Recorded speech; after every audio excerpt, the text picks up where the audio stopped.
Well, hello everyone. It's Wednesday. It might be afternoon, might be early evening, might be late in the evening, depending where you're from. But if it's Wednesday, that means it's time for material issues in most circumstances. This is episode number 191.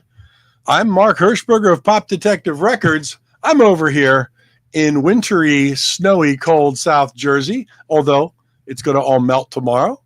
But we're having a good time with my new puppy, Audie. Joining me, as he always does, Wednesdays, Mr. David Bash. He's the president of the International Pop Overthrow Festival, and hopefully doing well physically now. David, how you doing? I'm doing okay, Mark. Thanks. I mean, the still recovering from back surgery. Yep. Not really feeling anything unusual when I walk or stand or anything like that. I will say that my back does get stiff a lot easier, which at my age is the only thing that's getting stiff easily these days. But I think I just need a little bit more exercise, maybe lifting a few things. When IPO Chicago comes around, I'll be lifting suitcases and just generally moving around a lot more. And I think I'll be okay. Good afternoon, John. How you doing? Good to see you, John.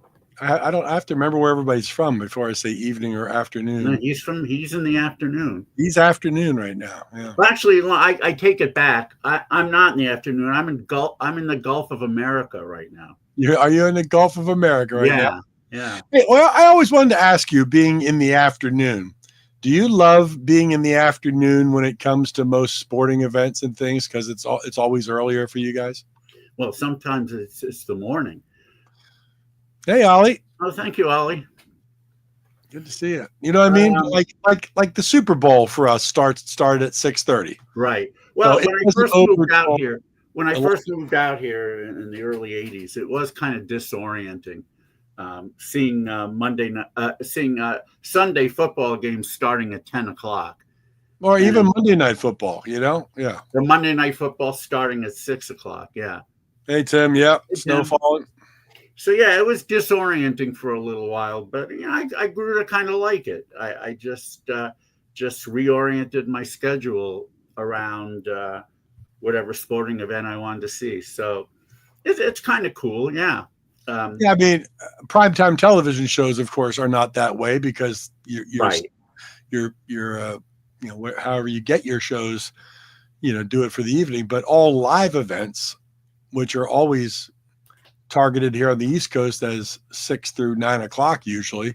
Sometimes we're up past midnight watching some live event. Well, the one thing that always got me was, except when I was a kid, because I really liked it, when the Yankees were on the West Coast and games would start at like 10 or 10:30.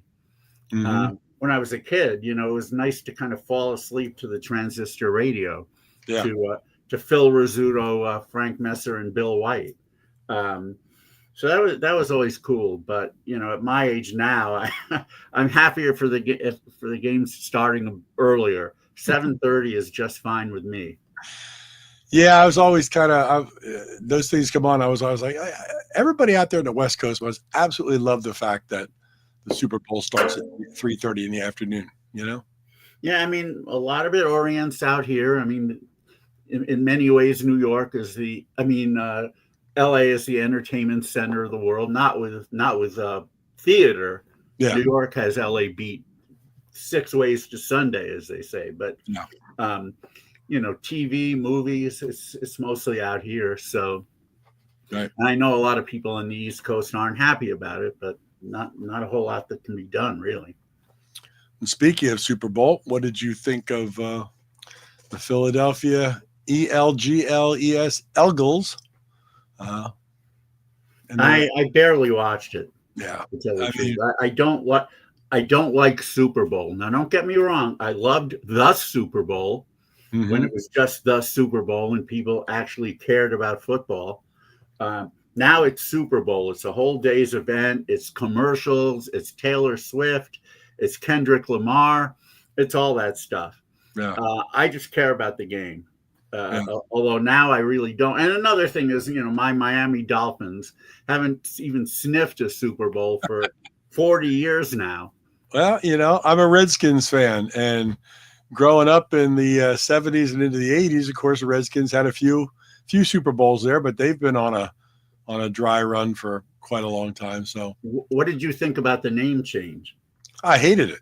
Yeah, so did Rena, Yeah, who's just also a Redskins / Commanders fan. yeah. I mean, same thing with Cleveland. Take the classic Indians away, and it's like I don't even know there's a baseball team there anymore. Forget about it. Well, yeah, I mean, the Cleveland Native Americans is kind of unwieldy, so they had to they had to go with something else. Yeah, I don't like. I don't. Yeah, I'm old school, but is what it is. But now Philadelphia is more. They're busy putting all the wood over the windows and storefronts because there's going to be rioting and looting like you've never seen in Philadelphia this Friday for the parade. Oh, the parade hasn't happened yet? Okay. Friday night. Yeah, Friday night. Oh my God. Friday. You'll probably be able to hear it. You'll probably be able to hear it from your house. I mean, just looking at the video from Broad Street when they won, and there was like a bazillion people there, all just destroying things, destroying cars and lampposts and throwing things through store windows and then looting. And it's just, I mean, it's awful. It really is. And unnecessary. Unnecessary. And I'm like, bring back Frank Rizzo days when he would just send the cops in with nightsticks and start cracking heads. There you go. Frank always said, I would go in and we'd crack the first head, and all of a sudden everybody dispersed. Nowadays, you got to go in and you have to talk about it. Right. Talk about your feelings and why you're destroying everything. No. Yeah. Meanwhile, around the Super Bowl was something tangentially related to it. Yeah, there you go.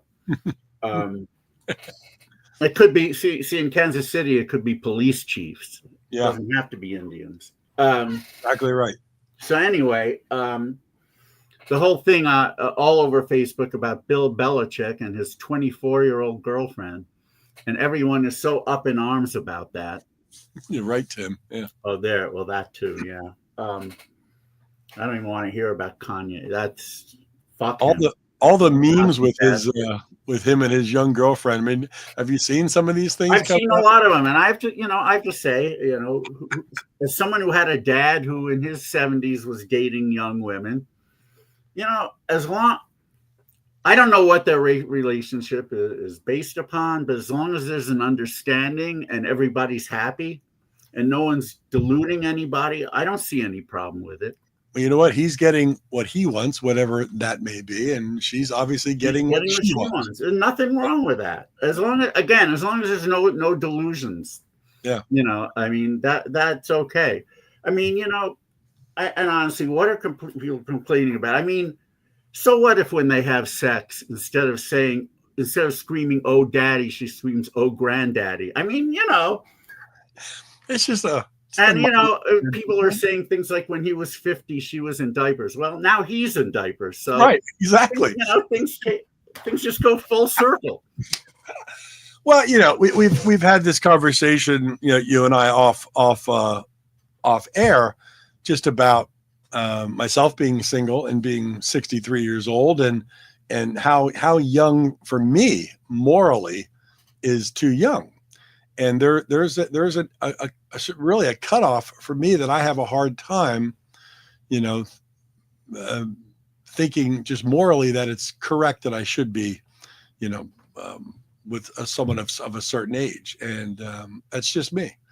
And I have a hard time with it personally. But what if Leah had come home and said, "Daddy, I want you to meet my boyfriend, Bill Belichick"? How would you feel about that? I wouldn't be happy. I would not be happy about that because, but it's also a different age. I was gonna say, because there's a lifetime of hopefully memories that you make, and there's only a very short lifetime with someone like that.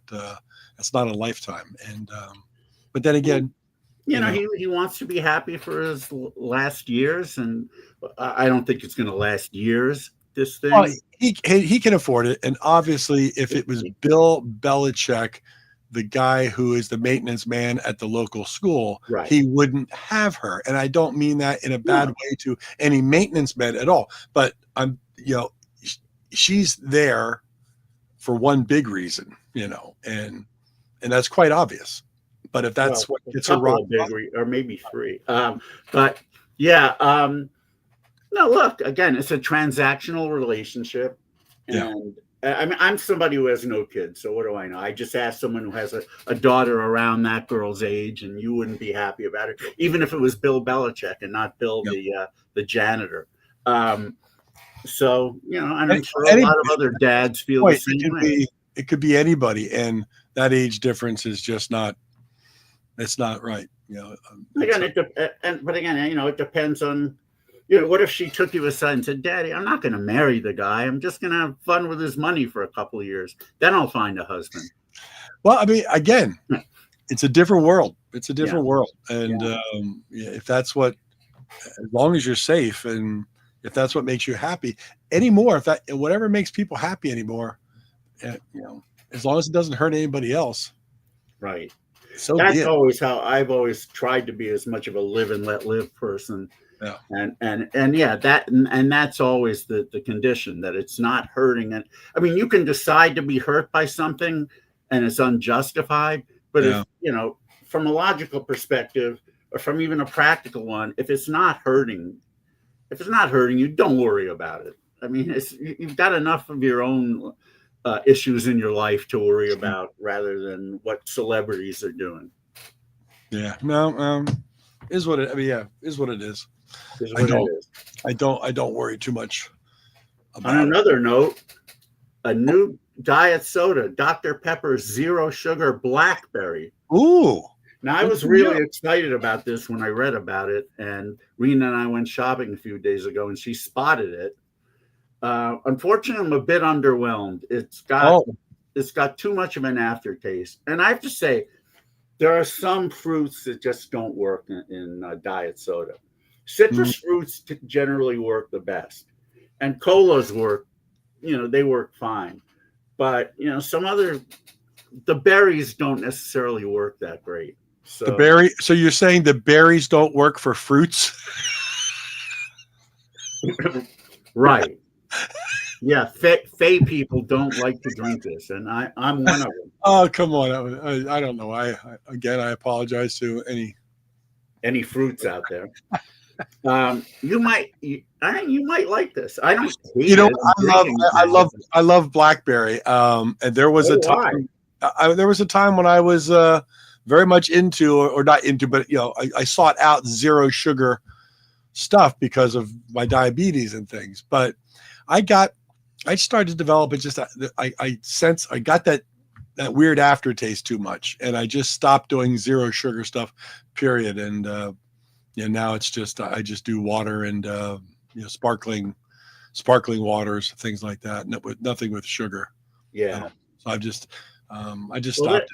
This does come in a sugar variety as well. I would try it. I'd really love to try the sugar variety. Just see if your supermarket has it. Yeah, just to taste it. Just like Robert Lawson, our guest last week or 2 weeks ago, with this little Steven book.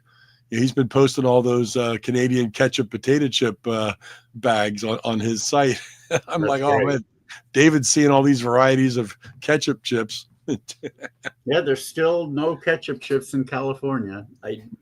There were small bags of Doritos ketchup flavor for about 2 months, and that's it. Wow. So I don't know. I have to go to Canada or pay a hell of a lot of money from Amazon. It's like a normal size bag is like $10. Maybe even more. So that's not worth it. Or I have to order from hers, but I have to get like 24 at a time, which I don't want around me. Let's face it. You just need a solid Canadian connection that can go out and get you a bunch of different bags and ship them down. I've got one. I might utilize that person. Yeah. What else do I want to talk about? Nothing much. Just because I'm wearing a shirt that has plum in it, I had to wear my I had to wear my Stratton Special plum colored racing watch, which anytime I'm wearing plum, I love to put this one on. I was actually looking. Zurich has some new varieties of the regulator coming out. I know you have one. I haven't seen you wear it for a while, but there's a really deep purple one that I'm thinking about picking up once. Oh no, but they also have another variety which looks very retro, and I don't remember the name of it. I'll check it out and I'll tell you. It's going to be they're going to be doing a God, why am I blanking on the fundraising? Oh, Kickstarter. They're going to be doing a Kickstarter on it in about 2 weeks. So we'll see. We'll see how that goes. It's always dangerous. These watch companies popping up on my Facebook feeds. You're like, oh, look at that, But here's my thing though. I look at a watch, I'm like, that looks really, what a cool design. But then when you look at the price, and if the price is too cheap, then I'm like, yeah, it's too good to be true, Probably not well made. Well, one thing you have to watch out. Here's what you have to watch out for on Facebook. Anytime there's an ad from some company you've never heard of who is claiming to do a retro or not a retro, a mock-up of a Rolex or any of those other brands. We're not talking about an homage like I have some of the homages by different companies. We're talking about something that actually says Rolex on the dial. It's not going to look as good as what you see in the ad. I've been told. I mean, because if it looked as good as what they present, I would probably buy a few of them because they're cheap. But you'd be much better off getting the homage. It looks great, and it doesn't have the name on it, but so what? It looks really, really good, and it's really, really cheap. But yeah, watch out for those. Those are things that you say too good to be true. If it's too good to be true, it probably is. That is definitely one of the examples of it. On another note, I was going to say, did you see the Tom Brady, the watches that he was wearing during the day of the Super Bowl? I didn't know he was a watch guy. Oh my God, he was. They posted some pictures of. He was wearing one watch, $740,000 Jacob and Company Caviar Tourbillon, and that was just one of 3 different watches he wore during the day. And that $750,000 one, it's just solid gold everywhere with a bazillion diamonds. I wouldn't want that even if it was $100. I don't like blingy. I like the blingy necklace, but I don't like blingy watches. Yeah, yellow sapphire caviar tourbillon retails for $740,000. That's just I know he has more money than God, but I have a hard time justifying putting something of that value on my wrist and wearing it. Well, I know, and again, to him, $700,000 is like $15 to us. So yeah, exactly what I'm saying. Okay, if that's how he wants to spend his money, then go ahead. I mean, so he was switching watches during the day. Yeah, he wore early on some of the 3-hour pre-show. He wore one and then wore a different one, and then when he showed up at the booth at the Super Bowl, he wore that big one. So he probably had a watch security guard following him around with. Well, not only that, but he may not have had to pay for those watches. He may have been. No, I read that they are his watches. The companies may have given it to him so that he showed them, and all the rich people watching the game who are into watches. Brady has it. Yeah, it's worth it for them to give him one if through that they can sell 20 or 30. Oh yeah, I mean it's what car dealerships around here do. They give members of the Eagles and Phillies and things nice cars just so they drive them around, and sure, it works. Yeah, it's advertising. But man, trust me. Hey Steve. Hey Steve, how are you? But good to see you as always. All right, last thing I wanted to talk about that I got, baseball cards.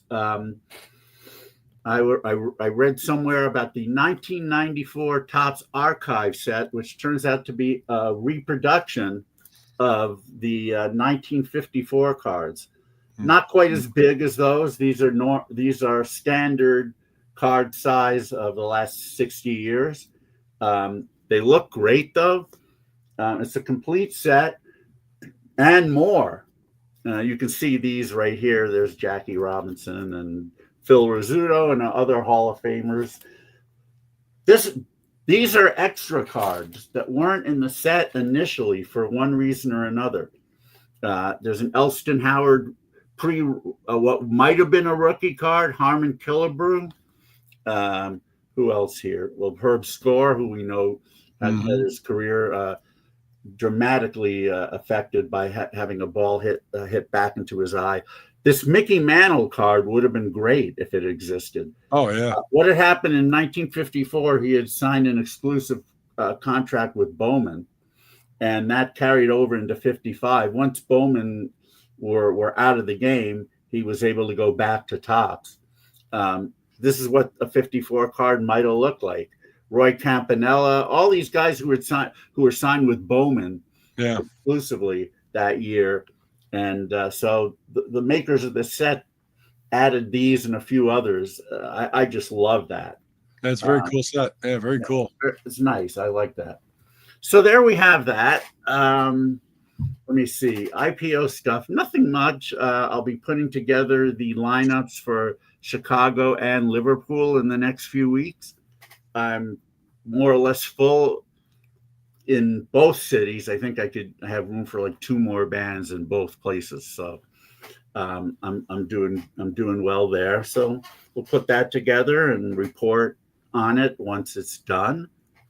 What do you got? Anything else right now? No, just as I told you pre-air, I got the actual physical book of Little Steven book by I guess we had Robert Lawson 2 weeks ago, which is a great book. If you haven't picked that up yet, I highly recommend that. It's Solidarity. What's it? Solidarity. Forget the title all of a sudden. Yeah, I'm not sure either. I have Solidarity now. Yeah, that sounds right.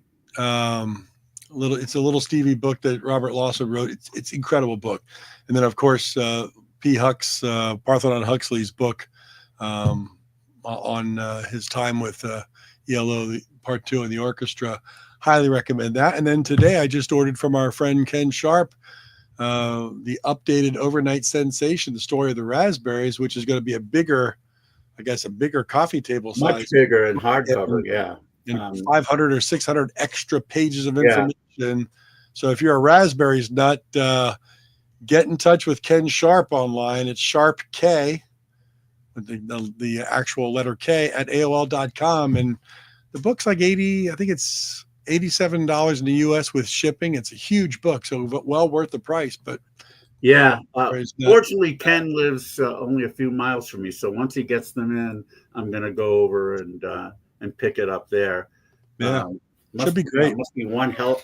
I mean, obviously, there's going to be all kinds of stuff about Eric, especially in his last years, becoming a raging trumper and all that stuff. Yeah. Anyway, there'll be a lot of new things. It should be really cool. And of course, if anybody is watching this live or on the archives, and you keep seeing me doing this, it's because I've got a new puppy in the house, Audie, AWDI, my little cheap little girl. That's Chez's baby sister now, and she's really been fantastic for the last 4 or 5 days getting used to the house. But she'll come tiptoeing in here, and there's things that I don't want her chewing on, like the stack of CDs down here to my left. So, yeah, that would not be good. So if I go, hey, that's no ghost in the house. It's a tiny little puppy running around. There's a ghost in my house. There's a ghost Taylor in my house. Great Northern Soul track. And covered by the Yachts. Yes, that's right. Yes, indeed. But that's what I've got going on. My last week has been focused on this puppy, and not too much. Hi, Audie. Audie, if she would come and say hi on camera, but she's a little camera shy right now. Nice. Steve knew exactly how to spell the name. Exactly. I've already seen your post, but I assume. That's kind of my focus right now. We've had 2 consecutive fantastic guests, so there's been a lot of reading involved with that. And we got some more things coming up, which we'll We've talk got two about more at the fantastic end of the guests. show. So Yeah. keep the show. You're gonna love the two more announcements we got. They're gonna be good ones. So Yeah. They will. All right, so let's play some music. Yeah, let's get into some music. That's what we're here for. A bunch of stuff that has come out in the last few months. Some of it are proper 2025. Some of them are very late 2024. And my rule is if it came out within 2 months of the following year and I didn't know about it, I'll count it in that year. One such album is by a UK band called TV Pins. And I think you probably have the cover. Yeah, it's called Air Cutter. And interesting that picture is it's a slightly different cover, actually. I didn't even realize that now that I look at it. Close enough, though. And I saw this on Cool Cat's site. There was a nice write-up on it. It looked like it was right up my alley, so I ordered it, and I'm glad I did. And I was hoping to get them for IPO Liverpool, but it won't happen this year. But it probably will next year. Anyway, I have to play the second track from the album because of its title, "Bye Bye Reseda." Yeah. So there you go. Reseda gets yet another mention in a song. Here we go.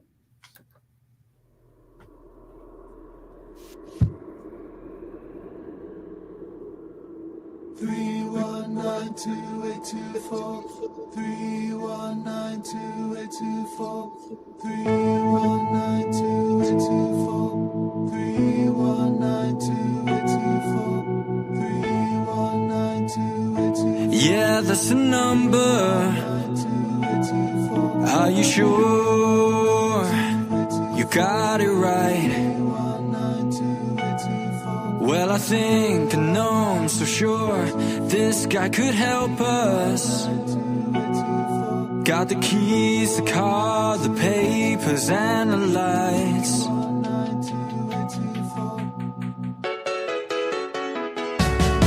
Here we go. Pack your things. Hell yeah, everything's gonna be alright. Summon all your devils and demons. Do the cha-cha, we don't care. Everything's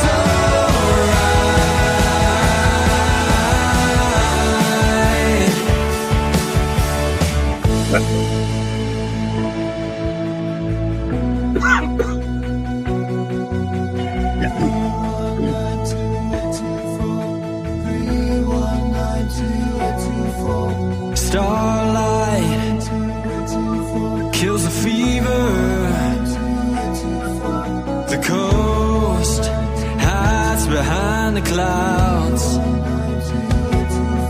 and the wave crashes in love. Here comes the storm. Here comes the pressure.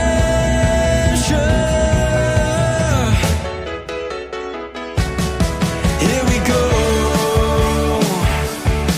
Pack your things. Hell yeah, everything's gonna be alright. Summon all your devils and demons. Do the cha-cha, we don't care. Everything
I really like this band a lot, and they're pretty young. I mean, they're probably in their mid to late 20s. And where are they from? I think they're from London or thereabouts. Wow.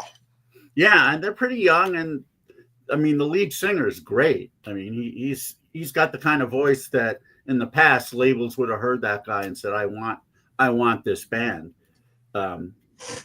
This pop, I'd buy it. Ha ha ha. Another inside joke from Mr. Borak.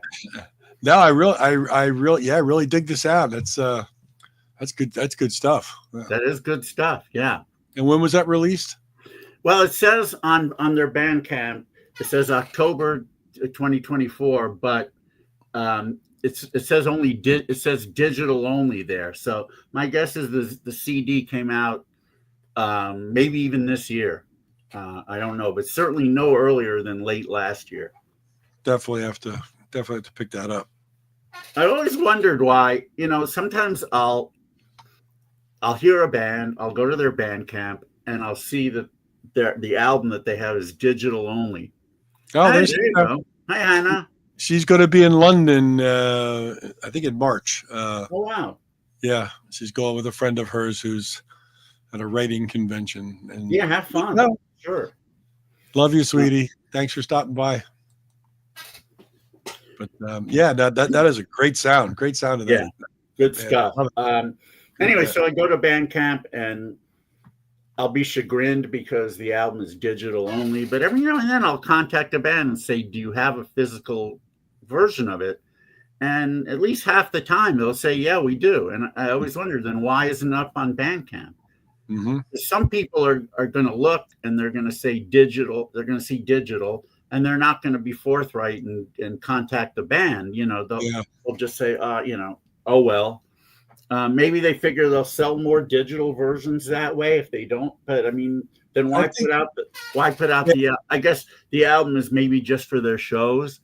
The actual. That's what I think. I think many times by the time you have, especially if you're coming from Europe and you've got to send to the United States, Canada, around the world, postage can be so expensive anymore. So they're like, well, physical product, we'd have to charge X amount of dollars just to send it out. And who's going to do that? You might as well download it. Then we'll take the physical product to our shows and just sell it. Maybe that is what's going on.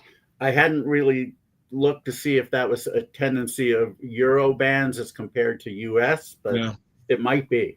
Might be.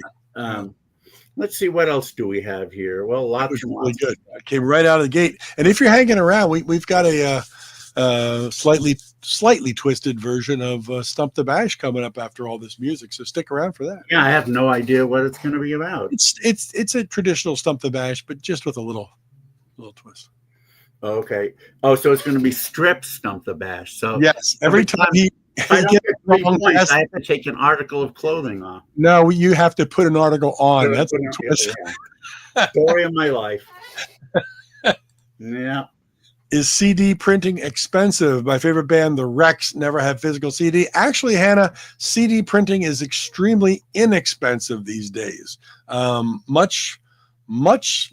you can also do much shorter runs these days than what they used to have to get a good price. That's exactly right. And a lot of bands don't realize that. Yeah, a lot of bands don't realize that. They don't have to, do a whole lot with the graphics and the inserts and things. A lot of bands, I used to, on Pop Detective, I released always in the nice slip cases and things, the bifold, which are more expensive. But, bands can print the actual CDs and just do the plastic, which is very cheap, and put just a single page, insert there very cheaply. Even cheaper in the UK. Yeah. So I'm surprised that like a band like the Rex, I know that you like them a lot, don't do physical CDs at all because people even your age, well, younger bands, and they're not even doing vinyl. I mean, younger bands are more likely to do vinyl. Yeah. And that's what she's saying. She means vinyl, of course. Yeah. To me, they're all records. But yeah. You see, there's my daughter. She calls them records. Nice. Yeah, well, and indeed they are. All right, let's see what else we have. A good friend of international pop overthrow and pop fans everywhere. Mr. Joe Giddings was on Not Lame many years ago.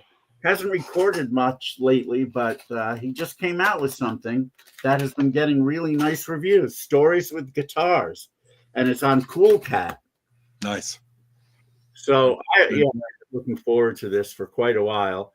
And Joe is an unabashed, having nothing to do with me. He's an unabashed Jellyfish fan, and occasionally he will be definitely unabashed about writing lyrics and melodies that pay tribute to Jellyfish, and that is the case on this particular track. I believe it's this track that I'm going to play from it. It's called My Riviera. Here we go, Joe Giddings. Gibson, not Fender, Epiphone.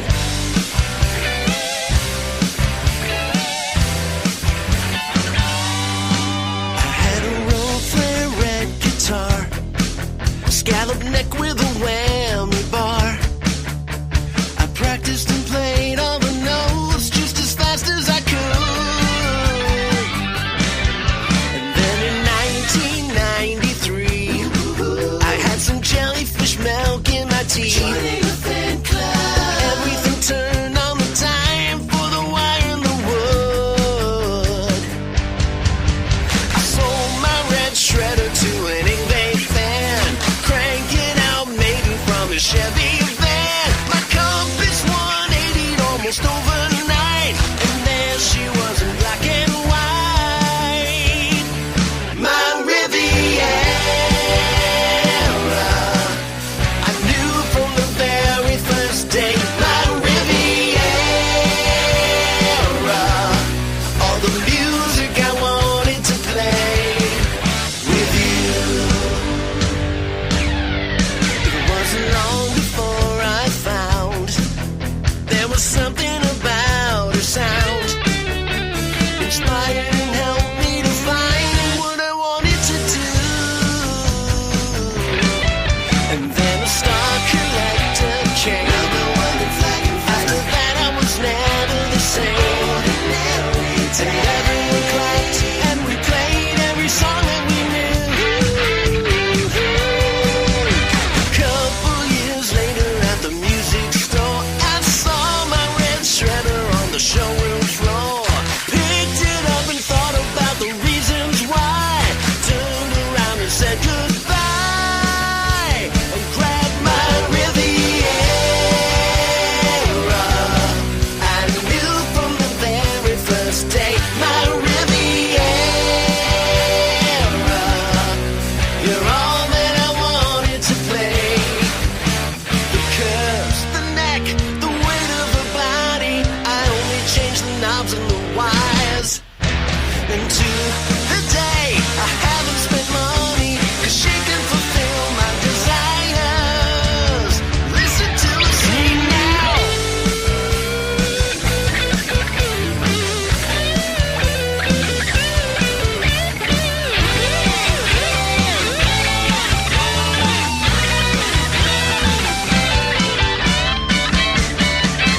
My Riviera, I knew from the very first day. My Riviera, all the music I wanted to play with you. My Riviera, with you. My Riviera, she's my Riviera. With you, my Riviera, she's my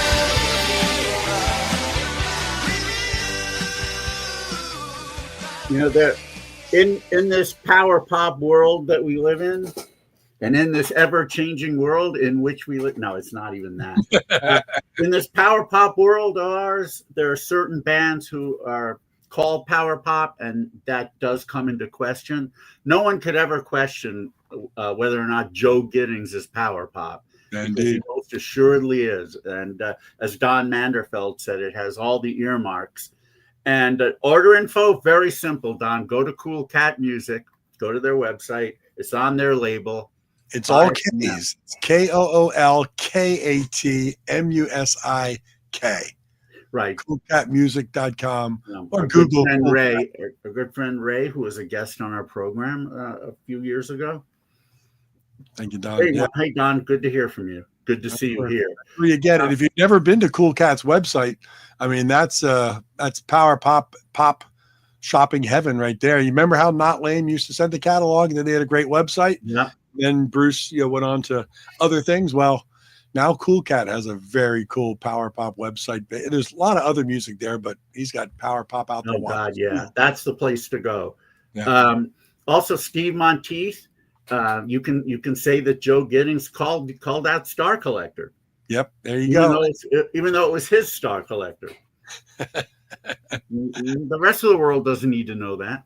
That's right. Yeah, it's great. It's a great tune, man. We're 2 for 2 tonight. I love it. 2 for 2. Well, let's see. We're gonna leave traditional power pop into something that's and display something that is very melodic, but really isn't something that you would call power pop. It's a band also on Cool Cat called the Dynamo Hymn, and that band is made up of essentially 2 of the other guys from Pugwash. Sean McGee and Tosh Flood. No relation to Kurt Flood, John Borak. So don't even go there. And, naturally, this does have a bit of, it is reminiscent of Pugwash a bit, but a little bit different. I love Pugwash. Gotta love the Pugwash. So you'll probably love this too. I mean, it doesn't have Thomas's resonance, but it's really, really, it's very pretty and very melodic. The Dynamo Hymn from Liverpool and elsewhere. I think, what's his name? Sean McGee moved to Liverpool. Tosh Flood, I believe, is still in Ireland, and I'm trying to remember who else is in the band. But they live in different places, so they don't play live, unfortunately. But they did manage to put this record out. Here's a song called "The Third Time Round." All this gravity is bringing me right down. Let the feet, I'm sinking underground. But I don't want to think about that now. Just one word, you make the day like Saturday's East. Go on smiling, you make this world a better place to be. You made promises that you could never hope to keep. And now I'm in so deep, I'm drowning, going down. Third time round, there always seems to be a reason why you might not be here with me. That's not the way that you said it would be. Just one word, you make the day like Saturday's East. Go on smiling, you make this world a better place to be. You make promises that you could never hope to keep.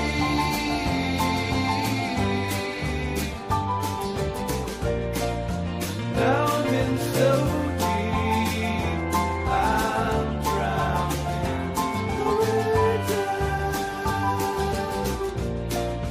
Third time round. Once again I will try to explain, but every day's the same. Every day's the same. Furthermore, you got me crawling around the floor now. I don't think that I can take this anymore. No. Your generosity is weighing down on me. Should you think it hasn't shown, why don't you find a memory to call your own?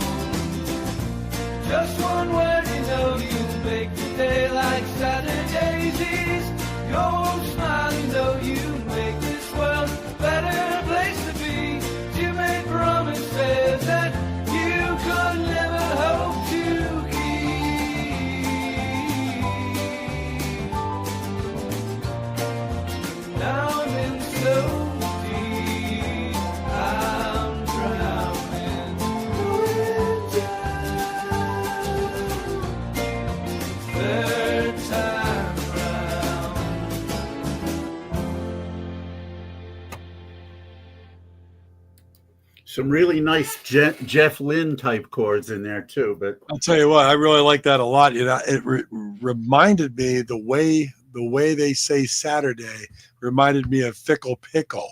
Remember, musically reminds me of Fickle Pickle. Just the way. Well, I get that because I was going to say it does remind me of something from the early '70s. Yep, very Fickle Pickle. And speaking of Fickle Pickle, Cliff, I know you watch every once in a while. Cliff Wade. Still love to interview you here. He just doesn't like to do interviews on that or whatnot. But some people don't. He's a friend of mine, and yeah, Fickle Pickle. It reminds me of it. But what a great track, the Dynamo Hymn. Yeah, the whole album is in that vein. And again, you know, Sean doesn't sound exactly like Thomas, but you can see that there is a bit of an influence vocally.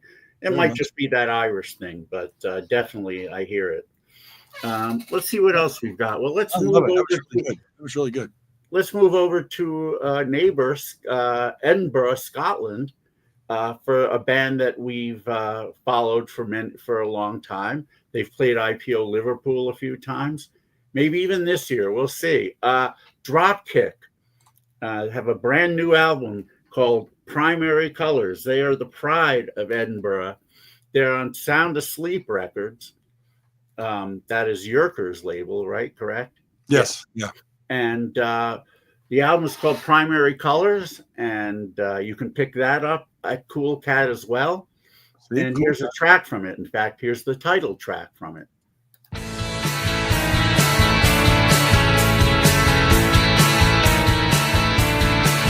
have to go now. It's all I know. The light's changing, so let it show. Wait another day, it might be fine. Turning all the gray to primary colors.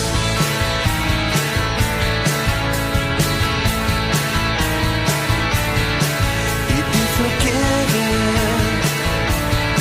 for taking it too far. I like awareness of who you are. Wait another day, it might be fine. Turning all the gray to primary colors. Your head is in the clouds, and I know confusion just surrounds you. Your head is in the clouds, and it shows. Confusion just astounds you.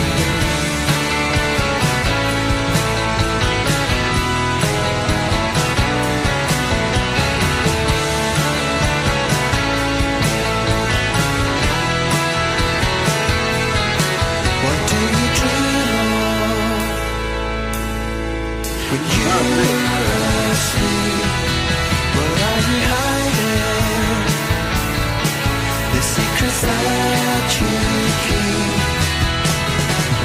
Wait another day, it might be fine.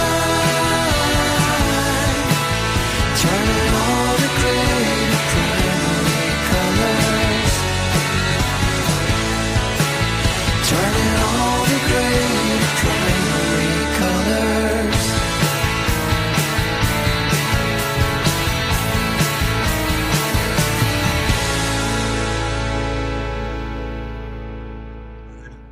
Obviously, for many, many years, they've worshipped at the feet of Teenage Fan Club, Yep.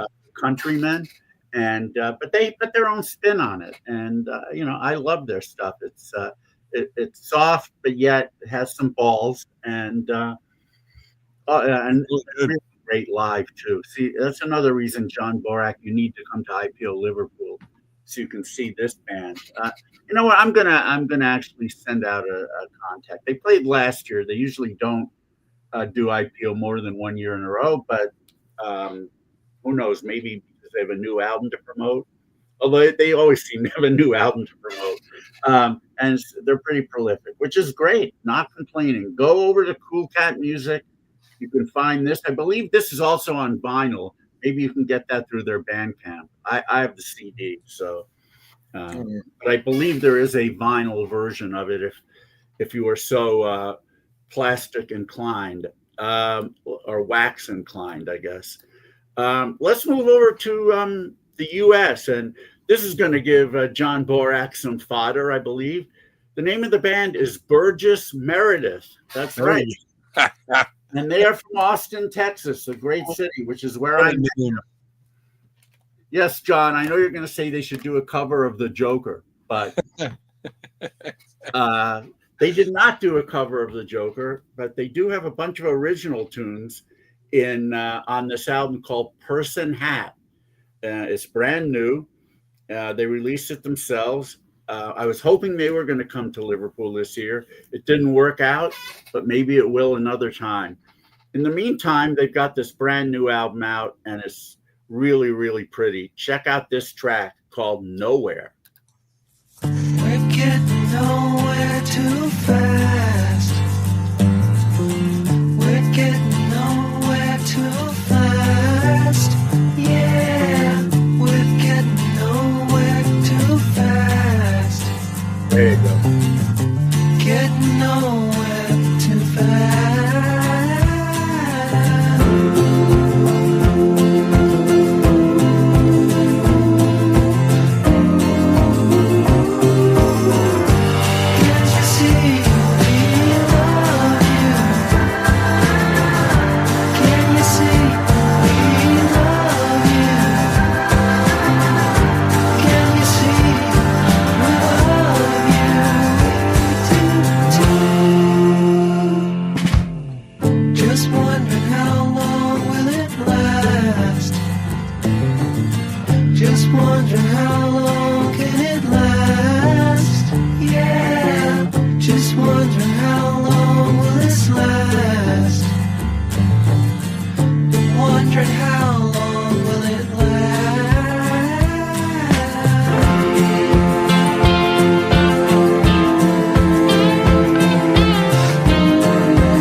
Good stuff.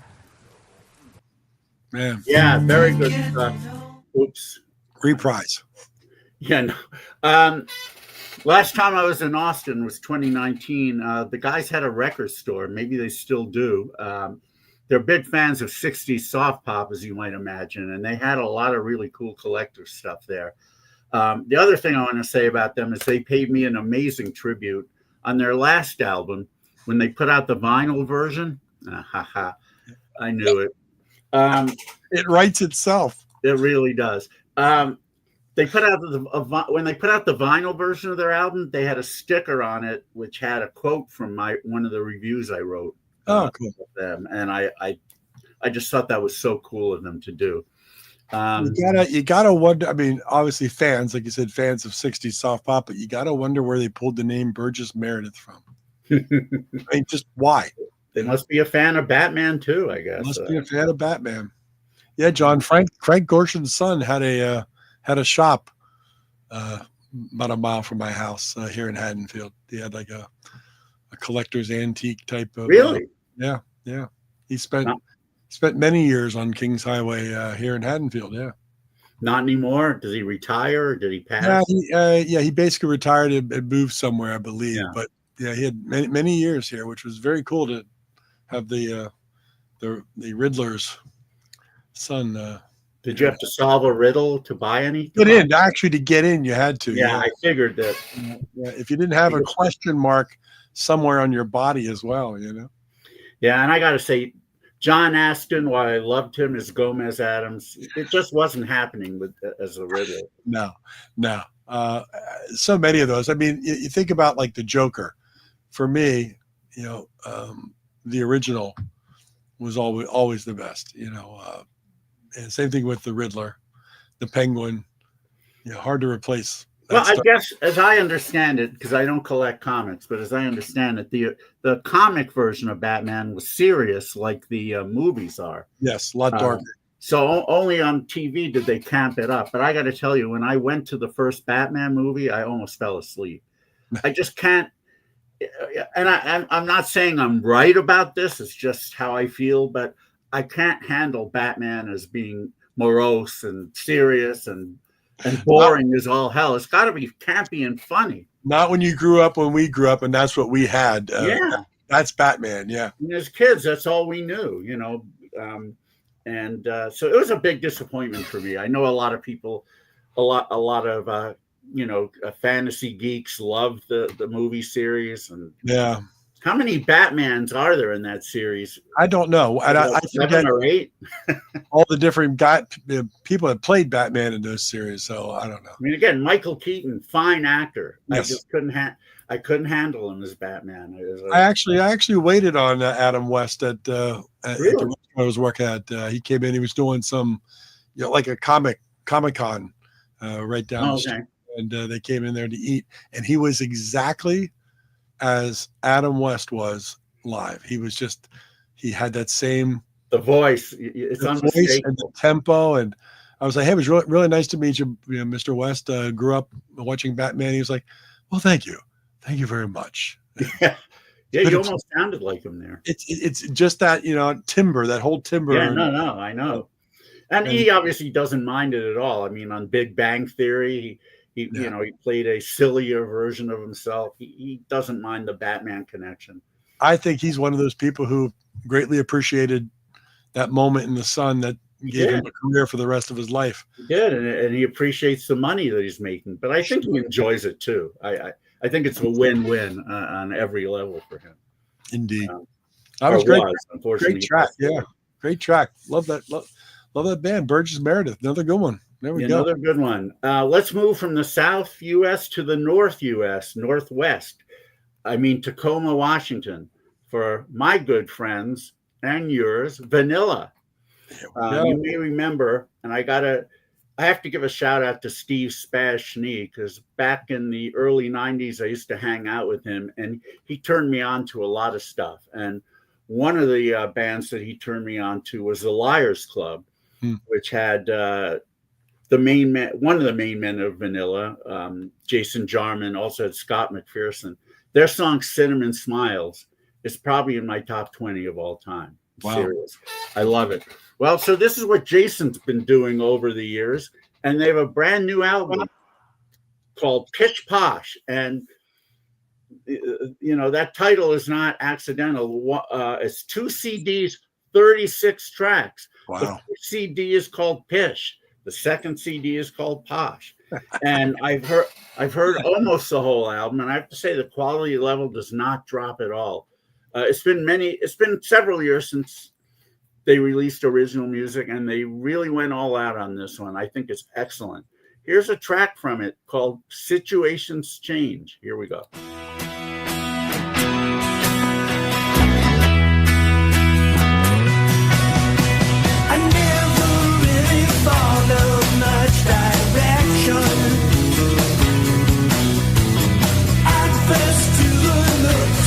Of imperfection,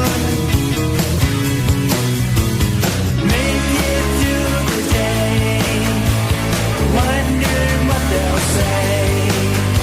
So you sleep tight and know it's my situation. Don't think about what you offer. I live without. So look the other way before I have to say.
Man. That's Vanilla with Situations Change from their brand spanking new 36 track double CD, Pish Posh. Here's the, it opens up to a nice gatefold, and it's really, really good. And Vanilla has been very good to IPO. They've played it in many different cities, including Liverpool. Oh yeah, of course. I should have figured. I wonder how the bands feel about this, John. That's all I got to say. John's opening up for Vanilla. He's going to do stand up. I guess, yeah. That's really good though. 36 tracks. 36 tracks, and all killer, no filler. I'm serious. It's really good stuff. They came out to IPO Liverpool a few years ago and they tied in a trip to Abbey Road Studios where they recorded a bunch of songs. Maybe some of the ones on this, I'm not sure, but they definitely did record there. Anyway, I want to bring up something quick though. You mentioned Steve Schnee turning you on to stuff, which then made me good stuff. That's right. Made me think of today. I saw a post on the New Music group. Tony Mansfield's band from Anton Barbeau, another pop aficionado that Mhm. like for a lot of years. But he posted on there that he's putting a new version of his old band together, and they hold like album listening parties together, and he had to play tracks from new music because he's a big fan of new music. And As well he should be. and they were like, he wrote especially Straight Lines, which is indeed a very straight song, but slips somehow into 6/4 time effortlessly. Tricky, but never showy. He's a fan of new music, which I thought was very cool. And of course, I always thought, I think I mentioned this before, but Straight Lines is a great driving song for me. it is, I mean, and if I think of, there's a couple of obviously big time dream interviews I'd love to have here on Material Issues, but I'm still trying to track down Tony Mansfield. He just will not do interviews. That's the problem. He just won't. I've talked to people who kind of know him minorly, and I've tried to get him interview on different podcasts and things, and he just won't do it anymore. He just won't do it. So, That's a shame. I'd love to talk to him. That'd be great. So Yeah, it would be lovely to have him. I've reached out to a colleague of his, Nick Hayward. I'm hoping to get him. There's a new reissue of North of a Miracle, a 3-disc on Edsel that has a lot of really cool bonus tracks. So he's got something to promote. I'm a fan. Yeah. Anyway, let's see. We've got one more current track, and then a couple of reissue tracks. Well, one is only a snippet of a reissue track, and I'll tell you why in a little bit. But last but not least, our good friend Jeremy Morris. Yes, he has a new album. He has a new album every month, but that's okay. This is a brand new one called Opener of Eyes. And, Jeremy has a new album every month, but you know what? He's very prolific. And he's got a studio in his basement, and very that prolific, makes it easy. and I greatly appreciate all the music he sends my way. Really absolutely. I mean, well, there's no better human being on the planet. Yeah. And on this album, it doesn't say who produced it, but I imagine Ken Stringfellow did, because he does play on it, and I believe he even sings on the track I'm going to play. So I'm going to guess he produced it, and it's got a lot of, this album has a lot of balls, and that's the earmark. This is not going to sound like I meant it, but that is the hallmark of Ken Stringfellow, his productions on Jeremy's albums. Jeremy's albums were always sort of passive, which is fine, but ever since Ken got involved, he really did rock it up. And this track is the first track on it. And no, it's not a Byrds cover. It's an original called Younger Than Yesterday.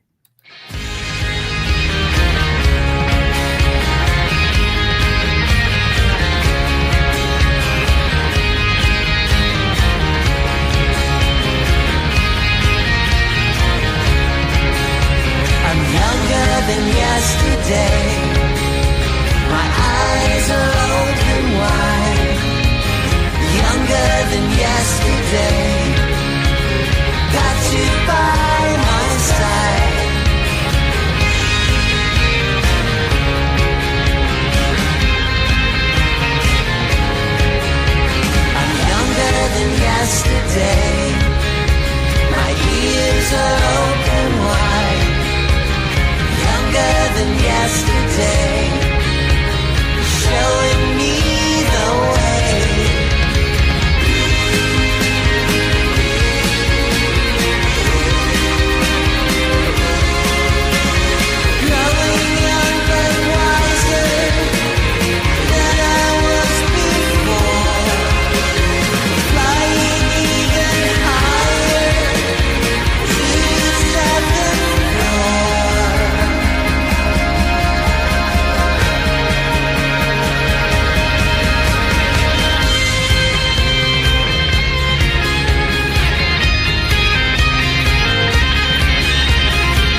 And there you have it, the opening track from Jeremy Morris's new album, Opener of Eyes, called Younger Than Yesterday. Yeah, he called that exactly. If he produced it, yeah. I think he must have. There's I'm been really surprised it doesn't say who did, because, maybe they co-produced it. I don't know. We'll have to ask Jeremy. If you want the album, just go to Jam Records website. Of course, that's Jeremy's company, and he's selling it there. I imagine Cool Cat, either they already are or will, but to be safe, go to the Jam Recordings website, and you can pick it up there. Jam Recordings. Yep. All right, so that's all the. Lisa Mike checked in via message. She can't be live because she's still out of power. They've got a lot. Lisa Michaels checked in to say, no, really? She's still out of power? Yeah, she said they had a heck of a snowstorm, I guess, down where yeah. She said, have a great show, but she's out of power. So. Oh, man, hopefully they get their power back. But good to see you, Lisa, when you watch the archives. Yeah. I know she will. One of my favorite compilation series of all time is Pebbles, the series curated by Greg Shaw. I have some great Greg Shaw stories, but I'll save them for another time. But there were a lot of snotty garage records on that series, but there were also a lot of what you would call, kind of minor key folk garage. And one of my favorite tracks in that vein from the Pebble series, I believe it was on volume 10, is a track by a Santa Barbara band called the Dovers. And the track is called She's Not Just Anybody. Now, the one problem with the Pebble series is that the sound quality was, it was very minimalist, to say the least. Mm-hmm. So in 2001, when a 10-inch version of, not version, but a 10-inch compilation of the 8 tracks that the Dovers did came out on Misty Lane Records, a label out of Italy, I was 100% sure that I bought it when it came out, and I have not been able to find it for years. And I don't know, maybe I misplaced it. Or maybe I just thought about buying it and didn't that day and never went back to it. But thankfully, Misty Lane has now reissued it as a 12-inch, still the same 8 tracks, but a much nicer package with a gatefold. And the only problem is, if you buy the album from Bandcamp and you get a download with it, for whatever reason, it only gives you 45-second samplings of each track. I don't know why. I've contacted Massimo, the label head, asking him for a full download. I didn't get it. He hasn't read the message yet. So at least for this, for the time being, here's 45 seconds of what I think is just an incredible garage track from the Pebble series, the Dovers, and she's not just anybody. Here we go.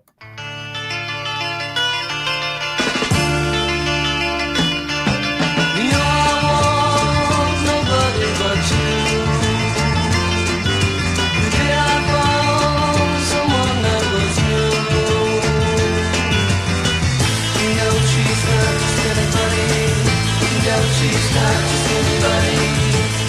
She's not just anybody like you. She's got her own girls of her own. No one can say that it doesn't show. She's not just anybody. Yeah, unfortunately, that's all we get. I will play it twice. Yeah, right. Of all the 60s subgenres out there, garage is probably the most collectible. Mm-hmm. And try to find original pressings of the songs on this compilation. They'll probably set you back several thousand. Wow. That's just how it goes. Garage collectors is people all over the world, and they'll pay almost anything to get original copies. But until then, this is a wonderful collection of 8 great Dovers tracks. And I'm trying to actually find one of the guys in the band that he would probably, whoever we got would probably be a great guest. So Very cool. You know, somebody who lived through that whole garage thing would be really a lot of fun. All right, the final track of the day is by a new reissue, including my second favorite album of all time. That would be the Becky's, self-titled. And here it is on Omnivore, Good to Know, the Becky Story, which has the album on disc 1 and a bunch of demos on disc 2. Got to give huge thanks to Omnivore for releasing this. It's coming out in a couple of weeks. You can pre-order it now. Some people have asked me, why is the Becky's album your second favorite? I mean, well, it's got Michael Brown in it. That's and it's the one thing that he did that marries Baroque with power pop, two of my favorite genres. And it's like you're listening to this, you know, you're listening to songs and you hear the guitar, the power pop guitar, and then the Baroque keyboards come in and they intermingle so well. I just love this out. And I like the two vocalists a lot, Gary Hodgin, who's now Gary West, and Scott Trusty. Gary having the higher of the two voices and Scott having the lower register. Every song on this is amazing. As far as the demos go, they're really cool too. I will say that I think they picked the right tracks for the album, but it's hard to say because I'm comparing finished tracks with demos. Versions, yeah. So I'm going to play one of the demos. I imagine that people who are listening are familiar with the Becky's album, and if you're not, you really ought to check it out. It's on Spotify if you want to listen to it, but I think it's just an incredible, incredible record. So here's one of the demos that didn't make the album. It's a song called Daybreak. Here we go.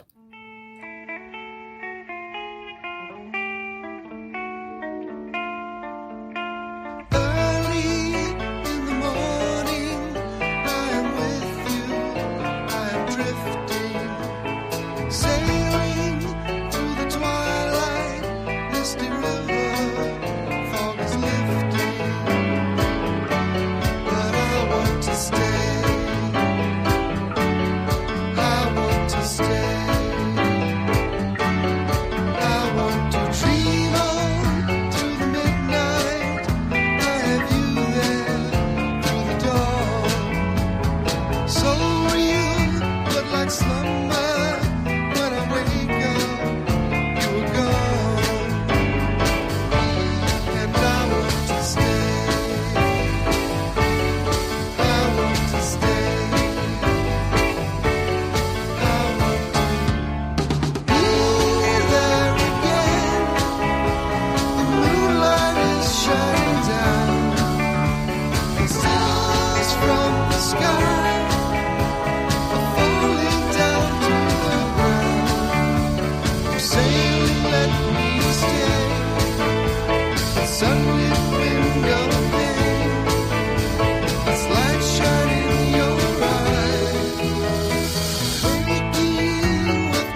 The song reminds me a lot of one that did end up on the album, On the Morning That She Came. It's really, I mean, Michael Brown's sensibility is unmistakable. Every band that he was involved with, the Left Bank, Montage, Stories, and the Beckys, they all have it. And also the album that he produced for his girlfriend, Yvonne Vital, in the early 90s. Right. A lot of the songs were actually co-written by Shane Faubert of the Cheapskates, but they're unmistakably Michael Brown melodies. Yeah. I think he was a genius. I'm so glad that I met him, albeit very briefly, when Shane Faubert came up to me and Rena at IPO at a show at IPO New York and said, "David, I'd like you to meet Michael Brown." And pretty much. And he was really, really nice. And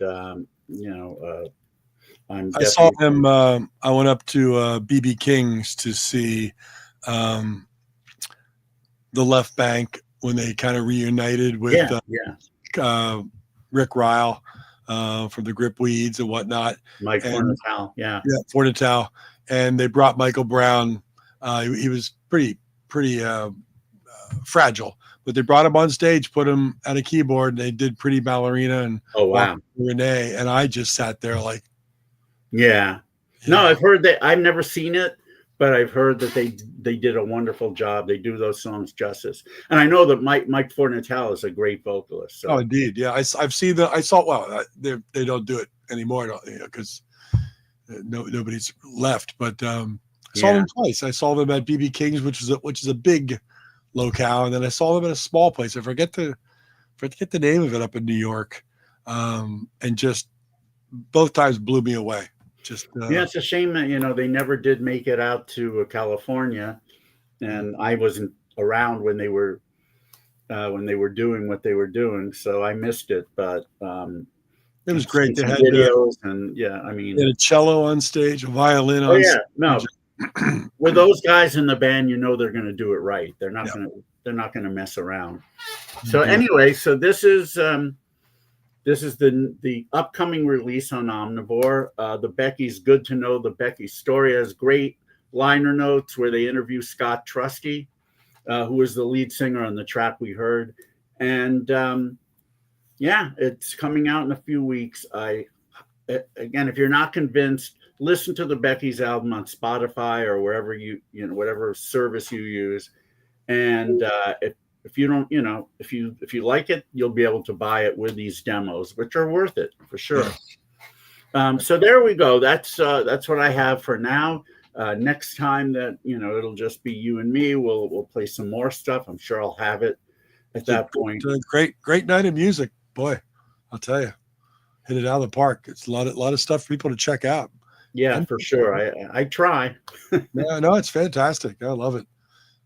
It gives everybody a taste of stuff that you've heard that they may not have. And cool. Love that we do that. I dig it. Cool. How you feeling tonight? Yeah, you wanna try a little? We gotta try a little Stump the Bash tonight. It's kind of like the original Stump the Bash, in which I give David clues. He tries to figure out the song title and artist. However, I've changed it slightly tonight because we're 2 days away from Valentine's Day. Oh, so, with that in mind, I'm just going to give you these 10 songs. If you get it right in the few clues that I give you a point. If you don't get it right, then you don't get a point. I'm figuring if you get 7 out of 10 on these, then you're not stumped. But what I am going to tell you is every song title includes the word love. I kind of guessed that. Yeah. But thank you for letting me know. But every song title is going to have the word love in it. I'm going to give you some clues. I'm not going to make it too easy because you already know that the song title includes the word love. So if you get it, you do. If not, it's a Valentine's Day special here on Material Issues. So with that said, here's the first track. I'm not even going to tell you anything more about chart positions and things until we get into the clue. So I'm not going to know the year ahead of time. Not ahead of time, but it'll be part of the clues. And I'm just going to run through the clues. If you get it, you get it. If not, we go on to the next one, and we'll okay, this will be quick anyway. Yeah. Yep. All right. First one. Written and produced by the Poindexter brothers with Jackie Members. Nope.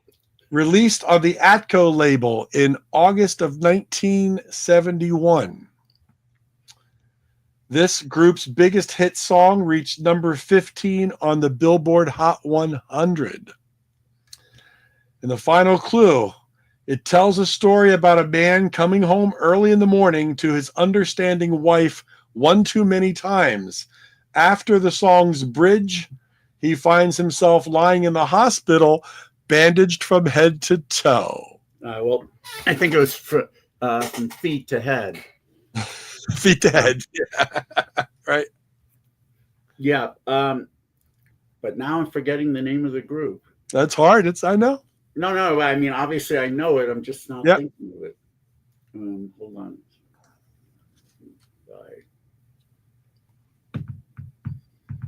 Damn, why don't I remember the name of the group?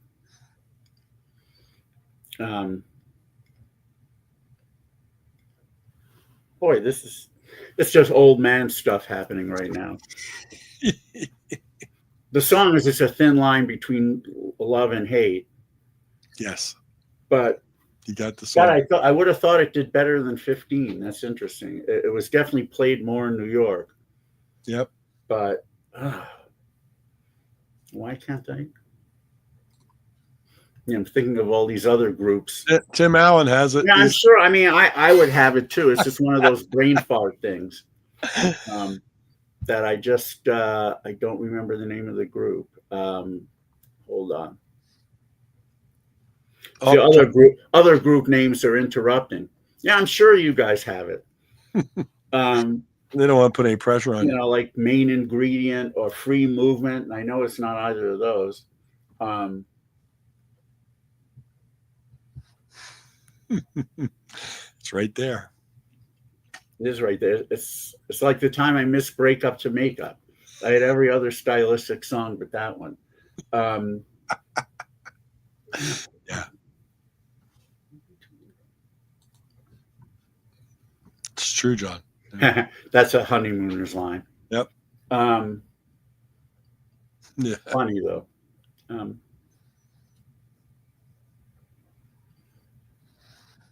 The line between love and hate. That was the line between love and hate. That doesn't have love in the. Oh yeah, yes it does. What am I talking about? It's not really a love song. No, has love in the title. And I've even quoted that title many times. Maybe knowing it's on Atco is messing me up.